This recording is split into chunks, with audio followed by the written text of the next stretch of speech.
Leader TV जे programme रूबरू में आवां जो मेज़बान डॉक्टर अयूब शेख मूंसां गॾु आहे जनाब असलम पीरज़ादो IT जो एक्सपर्ट आहे, पंहिंजी उनजी कंपनी आहे, मुख़्तलिफ़ प्रोजेक्ट्स ते कमु करे थो ऐं हूअं त पुलिस माण्हुनि खे सुधारींदी आहे, हीअ पुलिस खे सुधारणु निकितो, वरी ख़्यालु कई त एजुकेशन खे सुधारिया, उनजे हिसाब सां हिनजे दिमाग़ में कई ॻाल्हियूं आहिनि, कई हिन जा पंहिंजा उन जा हिसाब किताब ठाहे थो।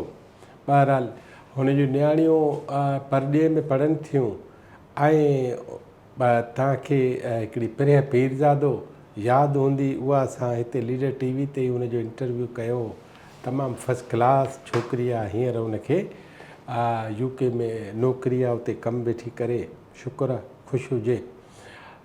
पर अॼु असां असलम पीरज़ादे सां के ॻाल्हियूं करणु था चाहियूं ऐं हुनजो ख़्यालु हीअ आहे त जेका ESG सिस्टम आहे, जेको इन्वायरमेंट आहे असांजे गवर्नेंस जो या माहौल ऐं फ़िज़ा आहे असांजे इदारनि जी, उनखे बहितर बणाए सघिजे थो। सो असां अॼु उन सां ॻाल्हाईंदासीं, हिकिड़ी नंढड़ी गुफ़्तगू कयूं था उन सां। अस्सलाम वालेकुम। वालेकुम अस्सलाम। वॾी महिरबानी असलम साहब, ऐं उमेद त तव्हां मुंहिंजे इन सॼी तमहीद ऐं थल खां पोइ हाणे मूंखे तव्हां हीअ ॻाल्हि कयो त तव्हां जॾहिं पुलिस जो प्रोजेक्ट कयो त पुलिस जे प्रोजेक्ट में तव्हां उनजो ट्रेनिंग जो सिस्टम खयो जी, उहो छा हो?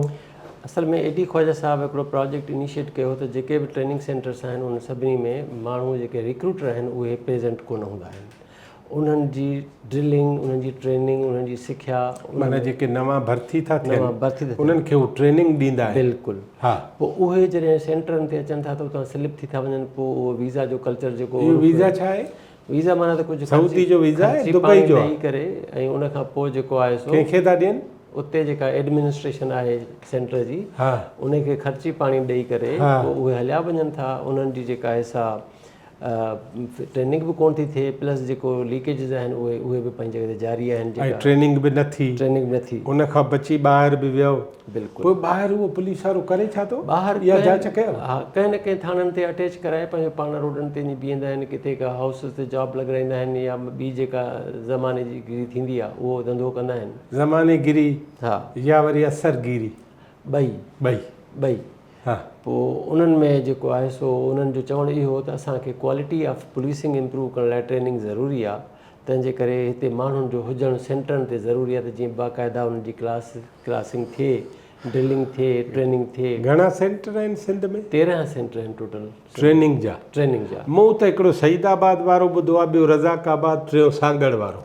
सईदाबाद में बहन रज़ाकाबाद में आहे, हैदराबाद में गंजो टकर में आहे, प्लस जेको आहे सो शहदादपुर में आहे, सकरंड में आहे, जाम नवाज़ अली में आहे, लाड़काणे में आहे, खैरपुर में आहे। इहे ऑल टुगेदर 13 सेंटर्स थियनि था। सखर जेकाबाद एॾे आहिनि? न, ओॾे ट्रेंड पुलिस वारा हूंदा न, इन करे उते ज़रूरत न आहे। बिल्कुलु। सो पोइ उन्हनि 13 में छा हुई इनरोलमेंट? उन्हनि में तक़रीबन 3000 साढा 3000 जी नफ़री जी कैपेसिटी, जिते हिक में। अच्छा। किथे घटि। हा, पर उन में जेको आहे सो इहो हुयो त असांखे इन नफ़रीअ खे जेको आहे सो इंश्योर करिणो त उहे फिज़िकली प्रेज़ेंट हुजनि, छाकाणि त उहे माण्हू ट्रेनिंग कनि जॾहिं फिज़िकल हूंदा त कंदा। सो उन सिलसिले में इहा पॉलिसी आहे सिंध पुलिस जी, त जेकॾहिं को माण्हू कराचीअ जो आहे त उनखे कराचीअ में ट्रेनिंग ते नाहे रखिणो, उनखे पोइ शिकारपुर में शहदादपुर में मोकिलींदासीं या लाड़काणे मोकिलींदासीं। लाड़काणे वारनि खे वरी असां कराची घुराईंदासीं त जीअं माण्हू हिते रहनि ऐं ट्रेनिंग कनि। ॿियो एक्सचेंज ऑफ माहौल बि थींदो न? हा। पोइ उन में छा थींदो हुओ, उहे माण्हू स्लिप थी वेंदा हुआ बिकॉज़ ऑफ सर्टेन रीज़न्स। उन लाइ इहो एडी ख्वाजा साहब जो विज़न हुयो त असां हिनखे रेगुलेट कयूं, माण्हुनि खे इन जी फिज़िकल प्रेज़ेंस अची कयूं, इंश्योर कयूं। पोइ उनजे लाइ हिननि चयो त असांखे cloud based biometric attendance system खपे, प्लस HRM खपे, प्लस एकेडमिक मैनेजमेंट जो सिस्टम खपे। उहो सिस्टम असां उते इम्प्लीमेंट कयोसीं ऐं इहा फिज़िकल प्रेज़ेंस जेका आहे सा पोइ थियणु शुरू थी वई। उन में कमांडेंट जो जेको पीर शाह मोहम्मद आहे, जेको रज़ाकाबाद वारो हुयो, उनजो वॾो रोल हुयो उन सक्सेस कराइण में। हू अदरवाइज़ ॿियनि सेंटरनि तां असांखे। मूंखे पीरज़ादा साहिबु हिकिड़ी ॻाल्हि सम्झायो, अवां लॻभॻि 3000 हिकिड़े सेंटर में माण्हू आहिनि त इहे 39,000 थींदा। बिल्कुलु ठीकु आहे। 39,000 मां घणा अचनि पिया? पहिरियां शुरू में त माण्हू कोन हुया घणा? ईअं खणी चवां त जेकॾहिं शायदि सईदाबाद में असांजा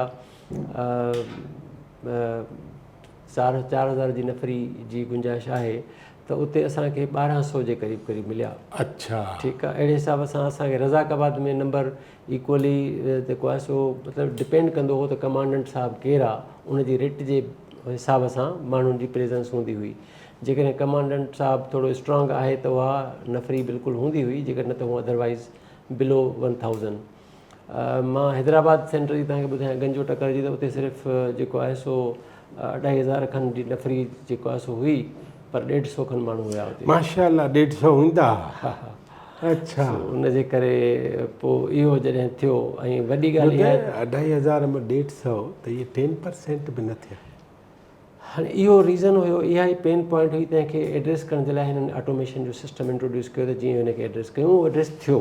अच्छा, 3 साल पूरा मुसलसिल हलियो। वाह वाह। पोइ रिज़ल्ट छा? ऐं सक्सेस स्टोरी जेका आहे सा अची वई। असांजो जेको आहे सो क्लाउड ते अटेंडेंस अचणु शुरू थी वई। ऐं IG साहिब जे कमरे में TV लॻाईसीं, उते जीअं अटेंडेंस ईंदी वेंदी हुई ऑटोमेटिकली थ्रू क्लाउड, त उहो ग्राफ ग्रीन वधंदो वेंदो हो ऐं रेड ग्राफ माइनस थींदो वेंदो हो। त जेके एब्सेंट आहिनि जो रेड ग्राफ हूंदो हुयो, मतिलबु डैशबोर्ड ठाहे छॾियोसीं, उहो रन टाइम ते हलंदो हुयो पियो।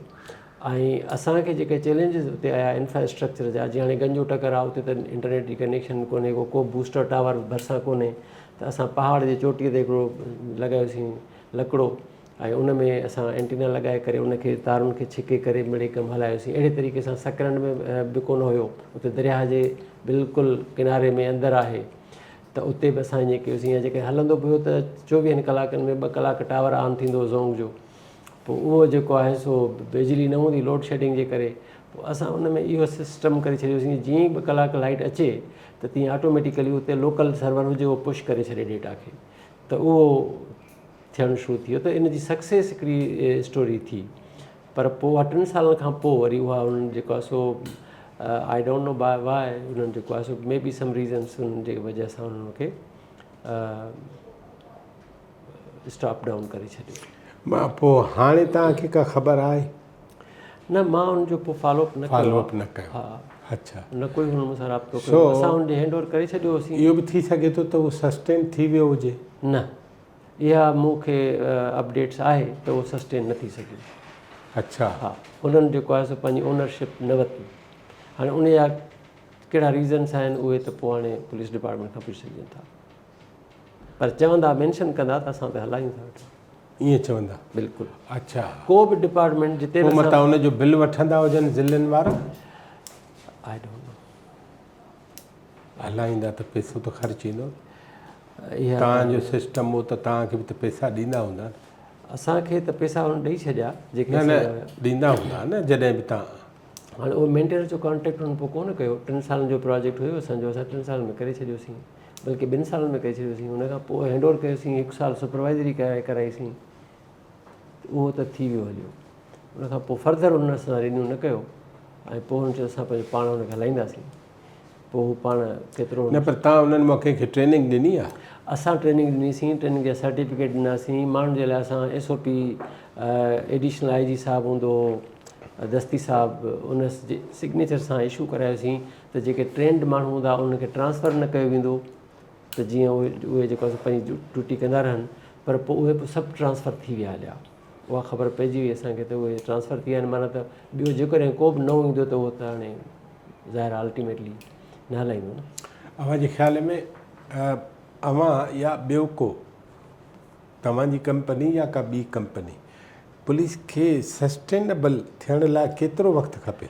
इहो सिर्फ़ु पुलिस डिपार्टमेंट जी सस्टेनेबिलिटी न, मां फ़िलहालु पुलिस ते थो ॻाल्हायां। हा, सस्टेनेबिलिटी कंहिं बि प्रोजेक्ट जी, मां पुलिस खां थोरो ब्रॉडर पर्सपेक्ट में वेंदुसि त मूं जेके बि प्रोजेक्ट कया आहिनि हुन में sustainability is a big question mark.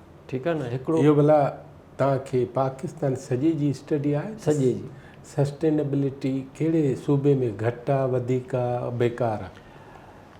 Overall पूरे पाकिस्तान में कोन्हे। ओके। ॻाल्हियूं वॾियूं देह वीरान। तव्हां वेंदो, तव्हां जंहिं बि ऑफिसर सां मिलंदो या जंहिं माण्हू सां मिलंदो जेको बि, हाणे मां प्रोजेक्टनि जा नाला न खणंदुसि, पर मां हिकिड़ो तव्हां प्रोजेक्ट चयो त मां नालो खयों।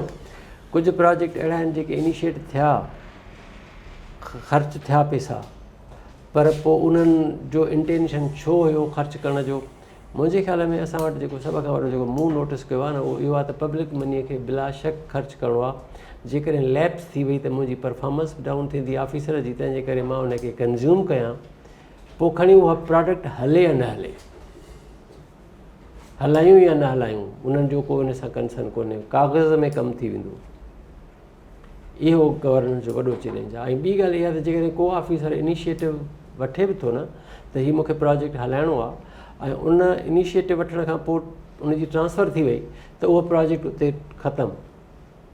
ऐं जेकॾहिं लोअर स्टाफ या जेको initiative from the bottom to top अचे त उन में उनखे माण्हू जेके टॉप या मिडल मैनेजमेंट वारा उहे चवंदा त तोखे कहिड़ी ज़रूरत आहे, तूं थो करीं, जीअं हले पियो तीअं हलणु ॾे। माना इन जो मतिलबु आहे त तव्हां हीअं था चओ त पर्सन स्पेसिफिक पॉलिसी न हुजे, बिल्कुलु इंस्टीट्यूशन स्पेसिफिक पॉलिसी हुजे।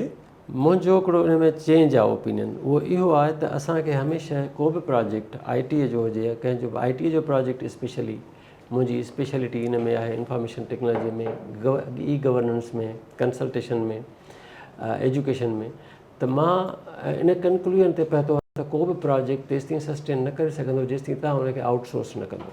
Public private partnership is the best model.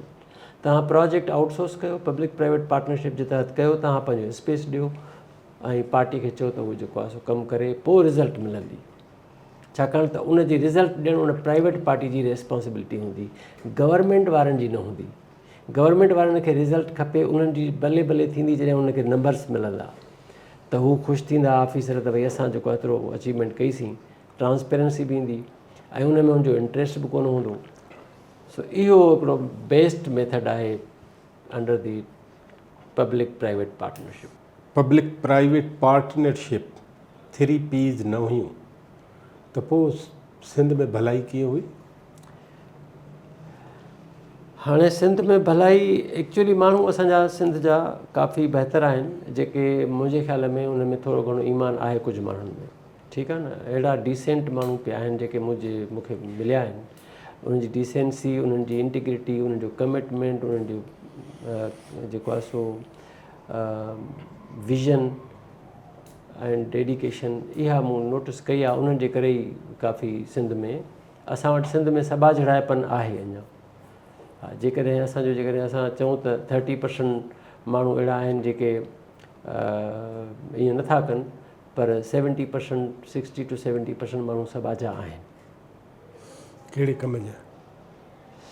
हा, डिसीशन मेकिंग जो वॾो मसइलो आहे, पॉलिटिकल विल आहे, इहे सभु 100 ॻाल्हियूं आहिनि न। हाणे इन्हनि सभिनी ॻाल्हियुनि खे जेको आहे सो आउं वरी सुवाल थो पुछां, हाणे त IT आहे, कंप्यूटर आहे, इंफॉर्मेशन टेक्नोलॉजी आहे, प्राइवेट पब्लिक पार्टनरशिप आहे, नओं हिकिड़ो थीम आहे, विज़न आहे, उन में सरकार आउटसोर्स करे पंहिंजो ॿार लाहे छॾियो, हाणे अॻे जी ज़िमेदारी आहे, वा तूं करे ॾेखार। जी हीअं बिल्कुलु। मां त चवां इन खां अवल जॾहिं न हुई इहा TPP, तॾहिं सिंध में चङाई छो हूंदी? ॿुधायोमांव न, सभा जहिड़ा माण्हू आहिनि घणा सारा जेके न, उहे त हाणे बि आहिनि न। हा, पर उहा पोइ बि असांजी परफॉर्मेंस न आई न। असां सिंध सूबे में जंहिं तरीक़े सां तरक़ी असांखे करणु खपंदी हुई, जंहिं तरीक़े जी स्पीड सां करणु खपंदी, उहा असां न करे सघियासीं। भला स्पीड जेकॾहिं 10 आहे स्टैंडर्ड स्पीड, सिंध जी घणी आहे? वेरी कंदी आहे, किथे त 0 आहे, त किथे जेको आहे सो 25% आहे, त किथे माना 2-2.5 आहे। हा, ईअं थियो न। बिल्कुलु। पंजाब जी घणी हूंदी? रेशो डिपेंड थो करे, उते बि ॿुधायांव थो न त मां हिकिड़ो कमु ॾिठो आहे त पंजाब में बि कमु कया आहिनि मूं, पंजाब में बि ॾिठा आहिनि, त डिपेंड थो करे ऑफिसर टू ऑफिसर ऐं मतिलबु क्लाइंट टू क्लाइंट। उते वेरिएशन आहे, हिते बि वेरिएशन आहे, ॿिन्ही में इक्वली हिकु जहिड़ाइप कोन्हे किथे बि। सुठे में सुठी गवर्नेंस किथे आहे? रिलेटिवली सुठी गवर्नेंस किथे आहे सवाल तव्हांजो। हाणे को बि अहिड़ी क़िस्म जी मूंखे त नज़र माना मिसाली कान्हे, मिसाल कोन्हे, मिसाली कोन्हे। ठीकु आहे। हाणे तव्हां था चओ त चेक सिस्टम वधाइजे, उहो केरु वधाईंदो? माण्हू त तव्हां आहियो, मां आहियां न। Public private partnership is the answer, मां इहो चवंदुसि। उहा कीअं थींदी? हा, हाणे मां तव्हांखे ॿुधाए सघां थो, हिकिड़ो 2-3 मिसाल ॾियां थो तव्हांखे। हिकिड़ो त म्यूनसिपल कमेटी खैरपुर जो प्रोजेक्ट हींअर असांजो हलंदड़ आहे, उते असां चेक एंड बैलेंसिस कयासीं। माना त ऑटोमेशन त हिकिड़ो टूल आहे न, ऑटोमेशन मीडियम आहे, मीडियम आहे। हा, त उहो त हिकिड़े क़िस्म जी डेटा स्टोर थो करे, तव्हांखे रिपोर्टूं ठाहे थो ॾिए, पर उहो डिसीजन मेकिंग नथो करे सघे। न न। अच्छा, डिसीजन मेकिंग जे लाइ हाणे असां उते हिकिड़ो प्रोजेक्ट कयोसीं जेको हिकिड़ो ॾाढो सुठो, मतिलबु पहिरियां ईअं खणी चवां त स्टाफ जेको आहे सो उते तक़रीबन जेकॾहिं 1000 जी नफ़री आहे त उन 1000 माण्हुनि मथां माण्हू काफ़ी सारा एब्सेंट हुया, नंबर नथो कोट कयां। पोइ असां बायोमेट्रिक सिस्टम हाणे माण्हुनि जी पघारूं बंदि कयूंसीं, त डिसीशन्स असांखे खणणा पिया। असांखे सपोर्ट हुई उतां जी पॉलिटिकल बि, ऐं असांखे जेका असां टॉप लेवल मैनेजमेंट जी बि, त बाबा तव्हां इहो कमु कयो बिलाशक, इट इज़ यूअर अथॉरिटी। न पर एब्सेंट घणा परसेंटेज ॿुधाए? परसेंटेज में चवां 30% एब्सेंट हुया। 70% हुआ? हा। ऐं 70% में कमु घणा पिया कनि? उहा वरी ॿी ॻाल्हि आहे, उहे कमु त 70% मां 70% ई कमु कोन था कनि पिया। माशाअल्लाह। उहे त पघारूं खणनि था बसि। अंधी जहिड़ी पेके तेड़ी सावरे। बसि ईअं। ठीकु आहे, ठीकु आहे। पोइ छा कयो? माना ईअं खणी चऊं त हाणे त ऑटोमेशन में आयो, हा, बायोमेट्रिक थी वई, बायोमेट्रिक थी वई मैंडेटरी, जेकॾहिं उहो कंदो त उनखे मिलंदी। जेके असांजा माण्हू हुया पेंशनर, उन्हनि खे असां नादरा जी बायोमेट्रिक सां इंटीग्रेट कयोसीं त भई तव्हां बायोमेट्रिक तव्हां करायो, माण्हू पाण एक्चुअल आहे बि या न, छो त हाणे उहो त रिटायर थी चुको आहे ऐं या त एक्सपायर थी चुको आहे या छा थी चुको आहे। पोइ उन में बि जेको आहे सो माण्हू कुझु आइडेंटिफाई थिया, इहा बि ख़बर पई त जेको आहे सो जेको आहे कुझु एक्सपायर थी विया आहिनि हलिया, त उहो मतिलबु अहिड़े क़िस्म जी ब्लॉकेज थी। जेके रेवेन्यू ओन सोर्सिस में आहे उनखे सॼे खे ऑटोमेशन कयोसीं, बैंकुनि सां ऑनलाइन इंटीग्रेशन करे छॾियोसीं, चालान जेके जनरेट थियनि था सभु कंप्यूटराइज़, त उहा जेके विच में लीकेजिस हुई उहा ब्लीडिंग वग़ैरह उहा बि कंट्रोल थी वई। त हाणे इहो सॼो जेको असांजो मतिलबु स्कोप ऑफ वर्क में न बि हुयो कमु, to provide vigilance and provide audit role, हिकिड़े क़िस्म जो प्रिलिमिनरी ऑडिट या पोस्ट ऑडिट खणी चऊं त असां उहो कयोसीं, त पोइ उन में काफ़ी सारियूं शयूं इम्प्रूव थियणु शुरू थी वियूं। रुकावटूं कहिड़ियूं? रुकावटूं स्टाफ जो कमु न करणु, माना उहे चवनि पिया साईं हाणे असां पाण वेही कर, असांजो कमु ई ईअं बि न पिया चवनि त इहो कमु बंदि थिए। हा, इहो कमु बंदि थिए। छो भला? इहो हुननि जा पंहिंजा इंट्रस्ट हुया। अच्छा जी। सो उहे जेको स्टाफ आहे लोअर मिडल मैनेजमेंट चऊं असां, इहो इन सूरत हाल में हुयो त असां जीअं हले पियो तीअं हलायूं। ऐं मथियों ऑफिसर? मथियां ऑफिसर त पिया था चेंज थियनि। हाणे जीअं फर्ज़ु कयो चेयरमैन आहे, उहो पंहिंजी एफर्ट्स वठे थो, काफ़ी सारियूं ख़र्चा जेके घणा थींदा हुआ उहे मिनिमाइज़ थियणु शुरू थी विया, रेवेन्यू इनहास थियणु शुरू थी वियो। पर हिकिड़ो जेको डेवलपमेंट जो कमु आहे न, उहो इन OZT शेयर में जा या जेका ओन रिसोर्स मां कोन थो थी सघे, लोकल गवर्नेंस नथी वधी सघे। उन लाइ ज़रूरी आहे त असांखे एक्स्ट्रा फंड हुजणु खपनि, जेके एक्स्ट्रा जीअं स्कीमूं थींदियूं आहिनि ईअं अप्रूव थियणु खपनि त जीअं शहरनि जी डेवलपमेंट थिए। ऐं जेको म्यूनसिपल कमेटी जो रोल आहे उहो नज़र अचणु खपे। हे जेको लोकल काउंसिल जो एक्ट पास थियो आहे इहो बि ज़बरदस्तु आहे। इन में ॾाढा घणा रिसोर्सिस ऐं लीगल जुडिशल पावर्स बि म्यूनसिपल खे काउंसिलर्स खे मिली विया आहिनि। पर हाणे मसइलो इहो आहे त जेके असांजा काउंसिलर आहिनि उन्हनि जी बि ओरिएंटेशन कोन थी थिए पई, उन्हनि खे ख़बर ई कान्हे त असांजा कहिड़ा पावर्स आहिनि, असांखे छा करिणो आहे। सो इहो कमु पंहिंजी जॻह ते गवर्नेंस जो हिते लैब्स करे थो पियो। पीरज़ादा साहिबु तव्हांखे कामयाबी केतिरी थी आहे खैरपुर में जे ओवरऑल वठिजे त? बिग पिक्चर में असां जेकॾहिं वठूं त असांखे असांजा 2 कंपोनेंट हुया। हिकिड़ो कंपोनेंट हुयो ई गवर्नेंस जो, जंहिंमें असांखे financial management, human resource management, payroll management इहो सॼो ऑनलाइन करिणो हुयो ऐं कंप्यूटराइज़ करिणो हुयो। इहो 100% असांजो थी वियो हलियो। ॿियो कंपोनेंट हुयो असांजो पब्लिक साइड वारो, जेको असांजो ईअं खणी चऊं त एक्सटर्नल आउटरीच। उन में वेबसाइट हुई, उन में जेको आहे सो सिटीज़न पोर्टल ऐप हुई, जंहिंमें सिटीज़न्स खे पंहिंजी जेका आहे कंप्लेन ऑनलाइन करणियूं हुयूं। हाणे उन में असांखे कंहिं बि क़िस्म जो को सिटीज़न्स खां बि रिस्पॉन्स कोन मिलियो। का कंप्लेन न पई थिए? कंप्लेन ई कोन थी थिए पई। छो? सिटीज़न्स खे हालांकि असां इतलाह कयोसीं, रोड शो कयासीं, सचल ऑडिटोरियम में हिकिड़ो अदीन शाह हुन में लॉन्चिंग बि कई पंहिंजी तरफ़ खां, ऐं माण्हुनि खे काउंसलरनि खे इतलाह मिलियो। पर उहो सिटीज़न्स जेको आहे सो कंहिं बि क़िस्म जी कंप्लेन कनि कोन था। माण्हुनि जूं ज़बानूं कटे छॾियूं अथऊं, पार्टिसिपेट माण्हुनि जी पार्टिसिपेशन जेको हूंदो आहे न अंदरां खां उहो कोन थो थिए पियो, इनिशिएटिव ई कोन्हे।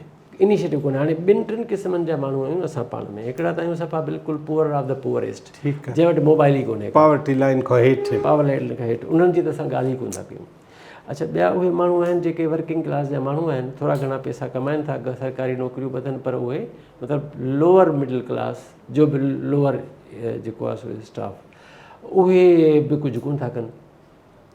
ॿिया उहे आहिनि जेके वरी गवर्नमेंट जा, मतिलबु उते आहे पब्लिक सेक्टर, प्राइवेट सेक्टर त आहे कोन, तंहिंजे करे उते उहे जेके माण्हू ऑफिसर कैटेगरी में या ईअं कयूं त ईअं खणी चऊं त असां 15 ग्रेड खां 18 ग्रेड ताईं जा माण्हू जेके आहिनि उन्हनि दे डोंट बॉदर इट, ठीकु आहे न। उहे इन क़िस्म जो कोई इनिशिएटिव न वठंदा, शहर जी ओनरशिप कोन कंदा। अच्छा, जेके चौथें कैटेगरी जा माण्हू आहिनि उहे सोशल मीडिया एक्टिविस्ट, उहे माण्हू वरी पंहिंजे इंट्रस्ट जे लाइ जेको आहे सो कुझु ॻाल्हियूं कंदा, वरी 2 ॾींहं शोर शराबो कंदा, स्कोर सेटल करणो हूंदो, इहो कनि था बसि। पोइ बाक़ी उन में उहो रेस्पॉन्स पब्लिक पार्टिसिपेशन कोन्हे। तव्हांखे जेकॾहिं ज़िमो ॾिजे पोइ पब्लिक छा कीअं वधाईंदो? असां पब्लिक में शऊर कंदासीं, रोड शोज़ कंदासीं, पब्लिक खे मोटिवेट कंदासीं, पब्लिक खे हुनजा फ़ाइदा ॿुधाईंदासीं, इहो कंदासीं। पोइ हाणे करिणो पब्लिक खे त पाण आहे, सभई असां सिटीज़न्स जूं इक्वल रिस्पॉन्सिबिलिटीज़ आहिनि।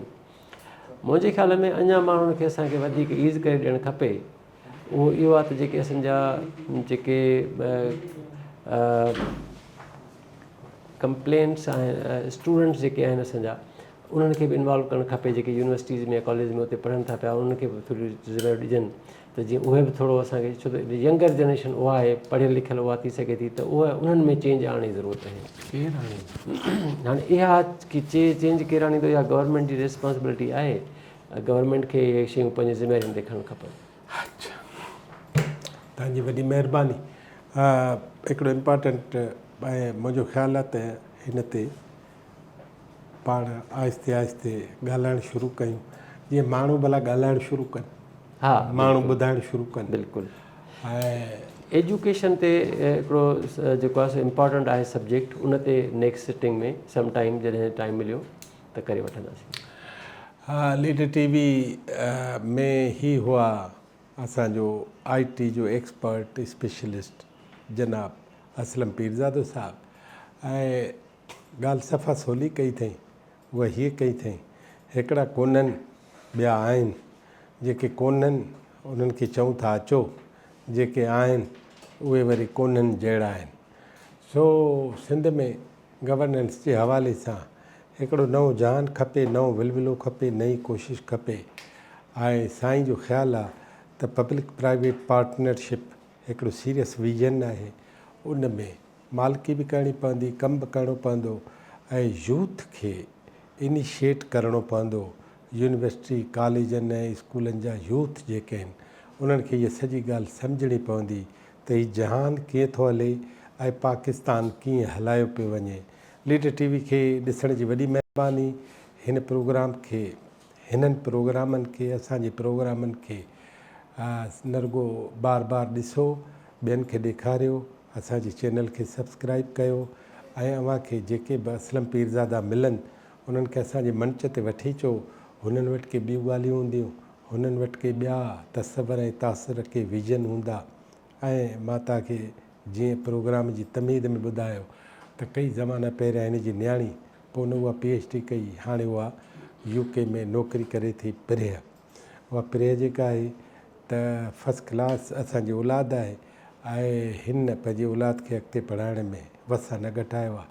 ऐं हीउ चाहे थो त तालीम अकेलो औज़ार, अकेलो हथियार, अकेलो मीडियम ऐं अकेलो टूल आहे जंहिंसां सिंध बची सघे थी, सिंध जो नौजवान बची सघे थो, ऐं सिंध अॻिते वधी तरक़ी करे सघे थी। लीडर टीवी ॾिसण जी वॾी महिरबानी।